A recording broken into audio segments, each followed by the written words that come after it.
Un faccia a faccia durato più di un'ora in prefettura a Padova. I sindaci del distretto dei profughi hanno incontrato il ministro dell'interno Marco Minniti, arrivato in città all'indomani dell'arresto del profugo che ha tentato di violentare 2 donne a Bagnoli. Il ministro ha spiegato ai primi cittadini di Bagnoli, Agne e Cona le politiche intraprese con la Libia per contenere i flussi migratori e ha assicurato che i numeri all'interno dei 2 hub verranno presto ridotti, così come verrà ridotto anche il periodo per ottenere le pratiche per il riconoscimento dello status di rifugiato. Non dovrà durare più di 6 mesi.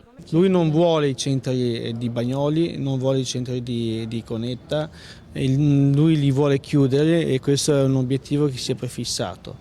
La tempistica lo aspettiamo noi, ovviamente i risultati li vogliamo vedere a breve, come ha detto i tagli dei numeri presenti.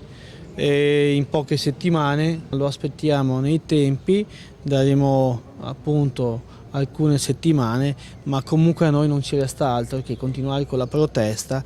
Il ministro in prefettura ha voluto incontrare privatamente la quarantenne di Bagnoli che venerdì scorso era stata aggredita dal profugo nigeriano. In queste ore è arrivata però la notizia di nuovi sbarchi di migranti sulle nostre coste, ben 200 previsti per il Veneto e di questi 38 sono stati assegnati a Padova. Questa notizia ha preoccupato i sindaci. Per quanto riguarda Cona però Minniti si è impegnato a discutere in Consiglio dei Ministri la richiesta di bloccare l'installazione dei prefabbricati all'interno della base. Sembra che dalla comunicazione verbale e non possa intervenire affinché il Consiglio dei Ministri non approva l'installazione di questi ulteriori moduli abitativi, che renderebbe stabile quello che è stato venduto come emergenziale.